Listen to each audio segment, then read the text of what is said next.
Good morning, students. Let's consider a different type of problem in the root locus. Okay? So the problem statement goes like this.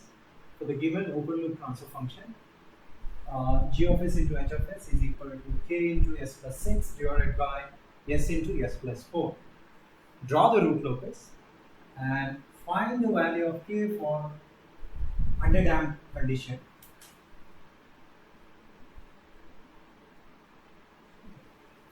And range of k for critically damped, and also the zeta minimum. Okay, so it's a very important problem. The construction of root locus is pretty simple. I have drawn the root locus for a similar problem, that is problem number 1, wherein you get a circular root locus, right? You have already seen such a problem. All right. So quickly let me draw the root locus and not do any calculation, because calculation you can do it offline. Okay. So this is J1, J2, J3 minus J1 minus J2 minus J3. All right. And negative 1, negative 2, negative 3, 4, 5, and 9. Okay? Fine.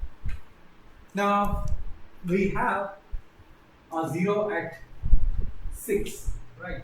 So, we have a 0 at 6. And then pole at origin, and a pole at negative 4, right? Okay. So you can apply inspection rule basically. So this becomes NRL, right? Rule number 3 says NRL because the poles and zeros, the count of poles and zeros falling on right hand side of this particular root is 0, and there doesn't exist any root locus branch. So this is NRL, and between 0 and minus 4, it becomes RL, and between minus 4 and minus 6, it becomes NRL, and then you will have RL section, right? So this is all about rule number 3. Once you are done with rule 3, you can calculate basically breakaway points. Okay? So breakaway points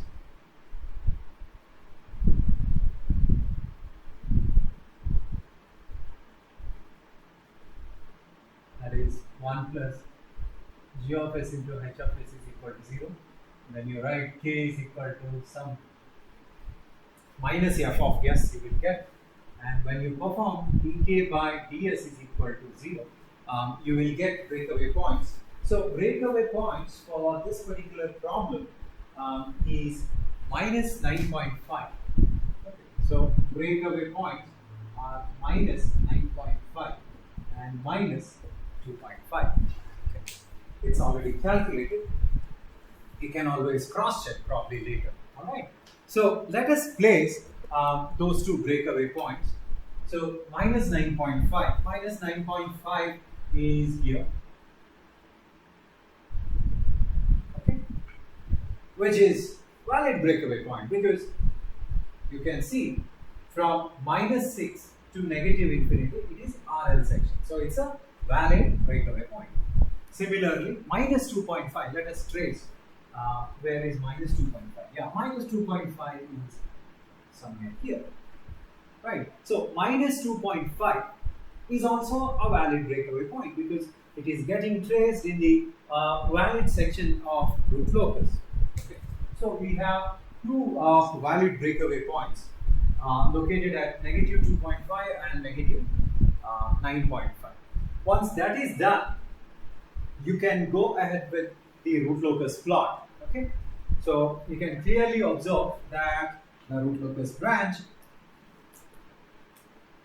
which is originating from the pole present at origin, cannot move in the right hand side direction because the right hand side direction you have NRF. So only one possibility is on the LHS side. So what happens is that a root locus branch will originate from the origin, and it will move towards this breakaway point. Similarly, the pole which is present at -4 cannot move in the left hand side direction, because in the left hand side direction you have NRF. So only possibility is should move in the right hand side direction. So this particular branch will move in this manner. Alright, so the two branches of the root locus will meet at this particular breakaway point, which is -2.5. Let me color it with red color, -2.5. And the second breakaway point is -9.5. Okay, fine. So what happens is that once they meet at this particular breakaway point, then they become complex. So complex, and one branch will move in the upper direction and the second branch will move in the downward direction. Now for this particular problem, you will get K marginal as negative. You will get K marginal as negative. So whenever you get negative K margin, you can say that imaginary crossover doesn't exist.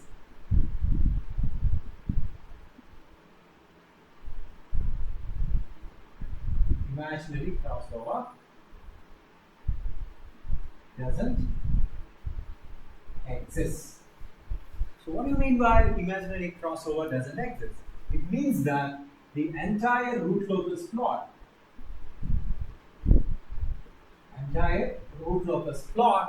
lies in LHS of the S.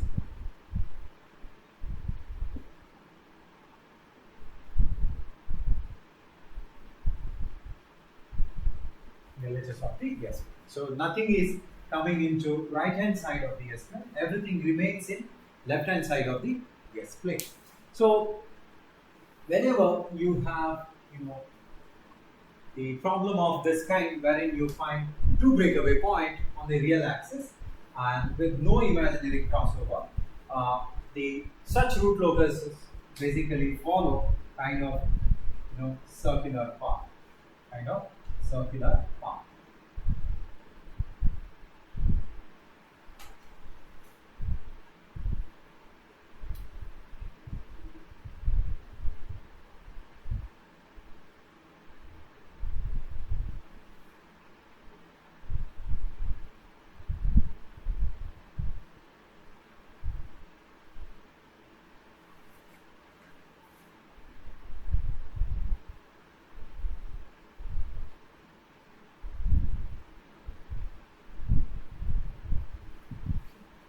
circular root locus you will get. Okay, so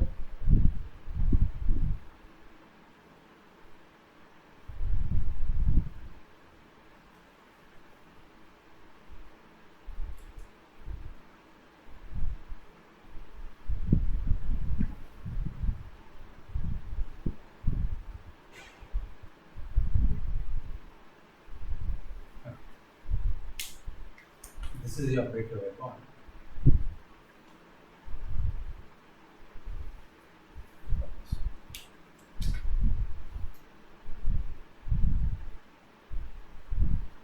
So after meeting at this particular breakaway point, one root locus branch moves in the upper direction, and the second branch is going to move in the downward direction. And these two branches will meet at the second breakaway point, which is located at -9.5.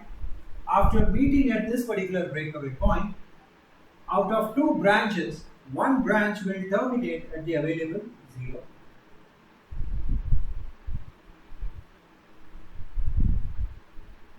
So you can show that.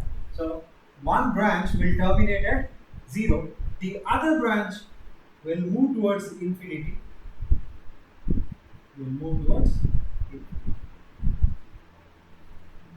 Alright. So basically, you have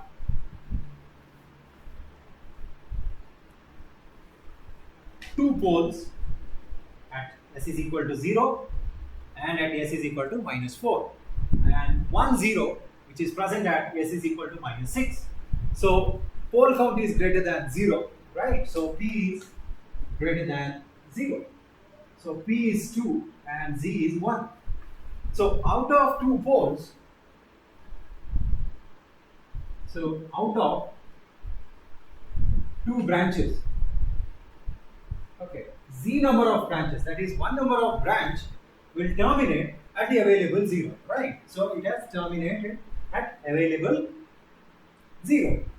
And the remaining p minus z branch, what is p minus z? 2 minus 1, that is one branch. So leftover one branch will move towards infinity. So that completes the root locus. Once the root locus is done, then you will have to, find out, or you will have to handle the remaining conditions. So asking root locus is one part of the question, and finding out, say, zeta minimum is the other part of the question. Now, how will you find zeta minimum? So, to find zeta minimum, you should have a point on root locus, right? Because if the point is found on the root locus, then only you can find zeta minimum. If not, then what is the point, right? So, in order to find zeta minimum, what you have to do is you have to draw a line such that the line is tangent to the root locus plot. So, carefully you have to draw a line so that the line becomes tangent to the root locus plot. Let's say somewhere over here.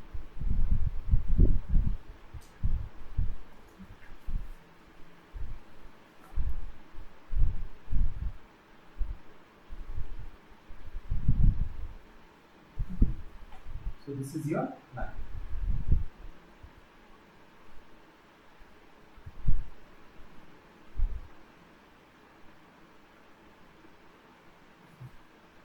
So you can call this as zeta minimum line. This is your theta. And the point, let's say P. So you'll have to find the coordinates of point. So coordinates of point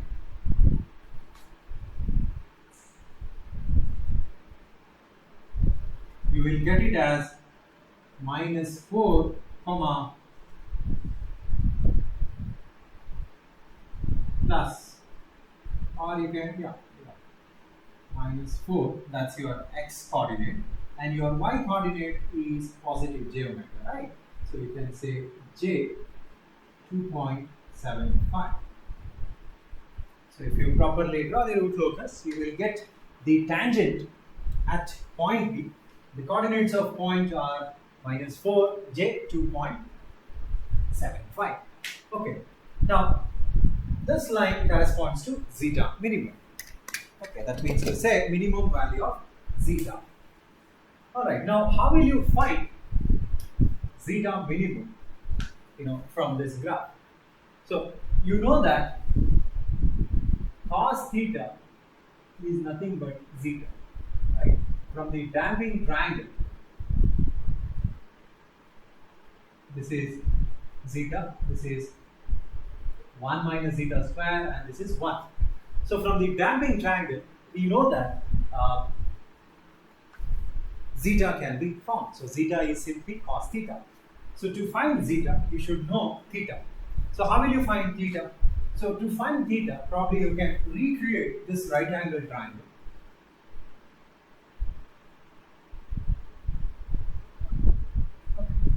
So this is your origin, let's say O, and your x-axis distance, how much is it? It is minus 4, okay, or modulus 4,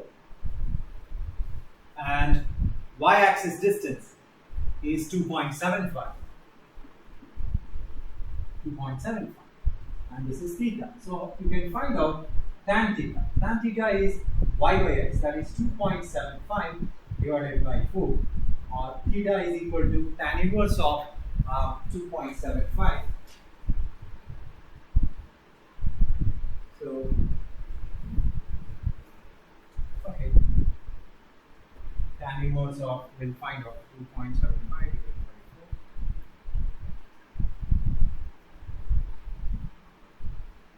divided by 34.5 degree. So theta is found. Therefore, zeta minimum is cos theta, which is cos of 34.5 degrees, or zeta minimum, you get it as cross answer 0.824.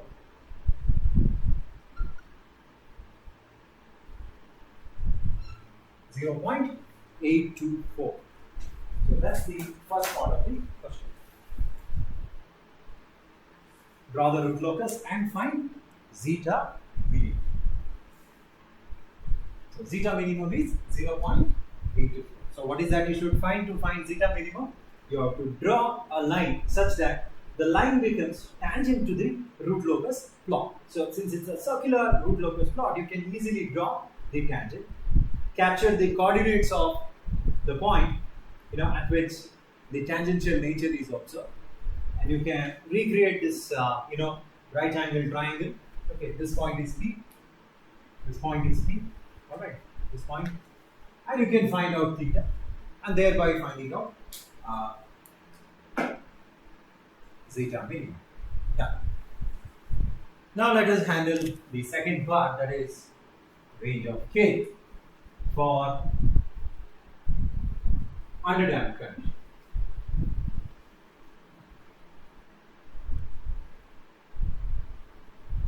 How will you find the range of K for underdamped condition?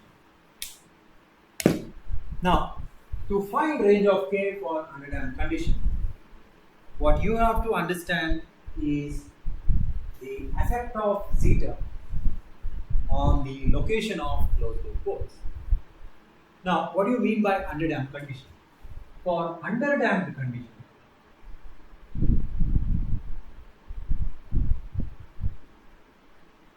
the zeta value should be greater than 0 but less than unity.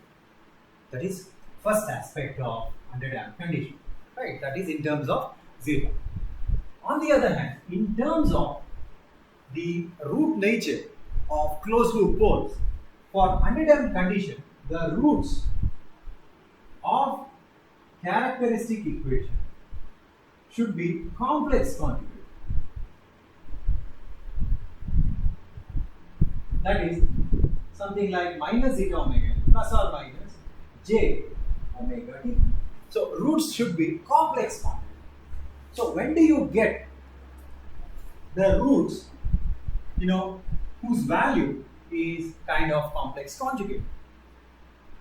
So this is your real part, that is x coordinate.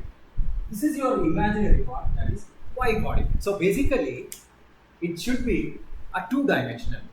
The point should lie in a two-dimensional plane in such a way that it has x part as well as y part. So that part is only possible in the complex part of the root locus curve, right?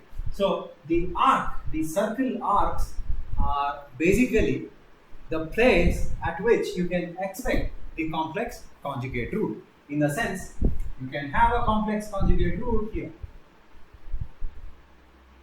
right? Similarly, you can have a complex conjugate root somewhere here,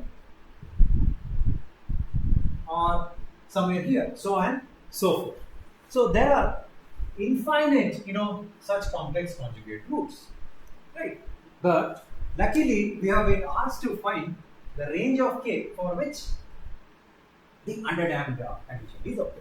So basically, for underdamped condition, we get complex conjugate roots, and you have to determine the complex conjugate roots.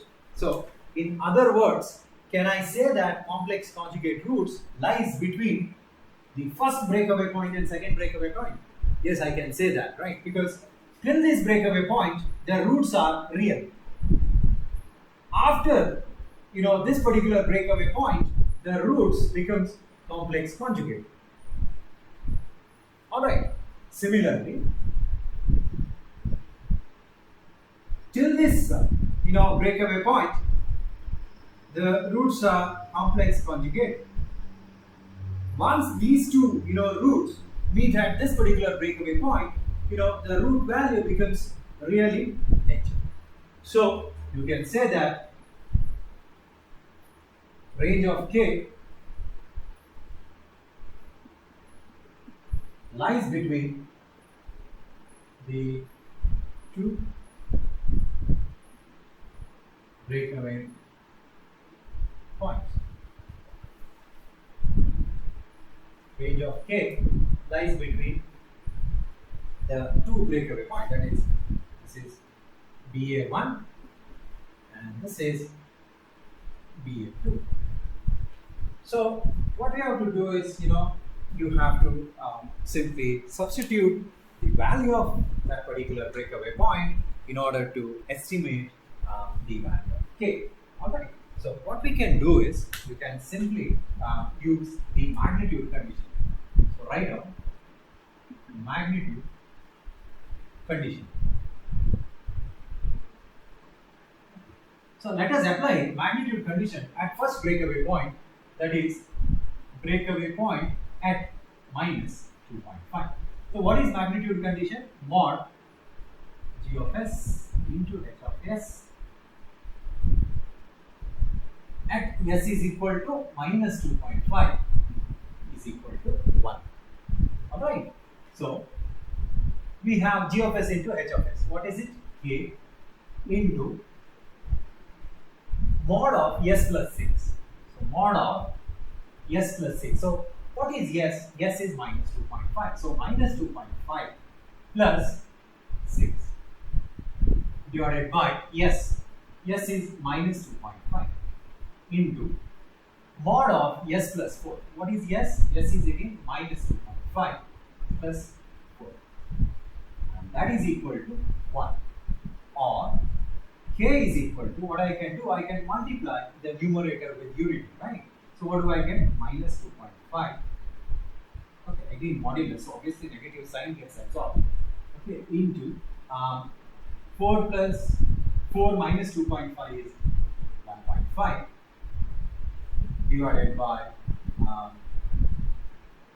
6 minus 2.5, that is 3.5.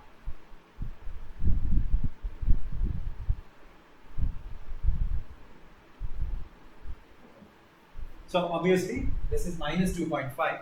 You will take out the modulus, okay, entire modulus. So you will keep k is positive. So what do you get k value? K value you will get it as 1.07. Okay.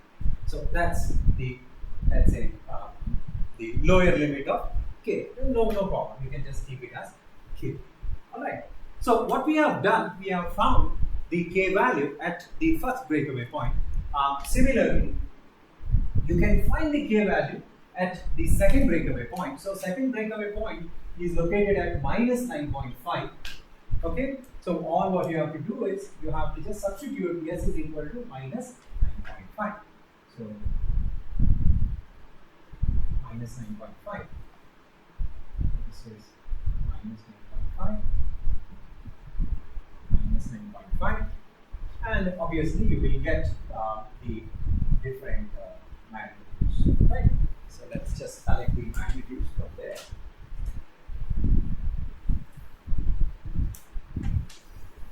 So minus 9.5 plus 6 minus 3.5 is minus 3.5. And in the numerator we have minus 9.5, then 4 minus 9.5, that is minus 5.5. We multiply 5.5 with minus 5.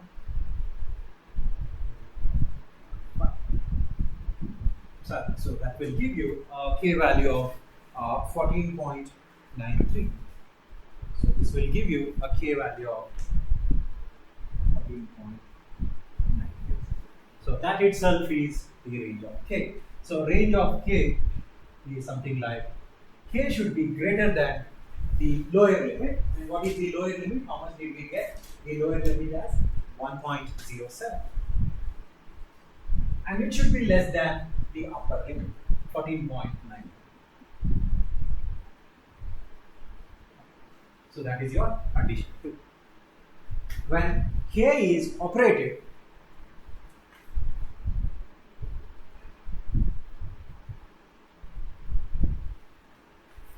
between greater than 1.07 and less than 14.93, you can find the roots in the complex part of the circle. So that's nothing but your underdamped condition. Okay, third one, pretty easy. You don't have to solve anything. Okay, third one, what is it? It's about the critical damping. So you need to determine the value of K for critical damping. Now, critical damping, okay,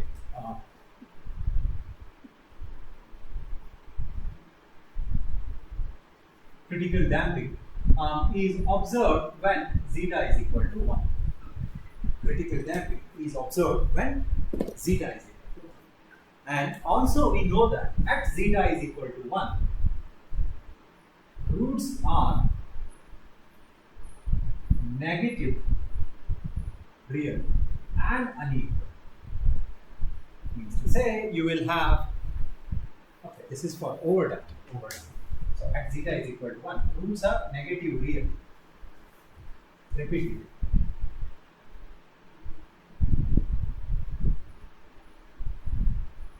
Negative, real and repeating. That means to say the root should lie on the real axis. For example, here.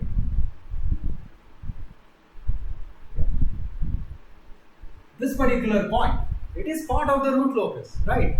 So at the breakaway point, the roots are real and repeating. Similarly, at the second breakaway point, the roots are real and repeating. So basically, for critical damping,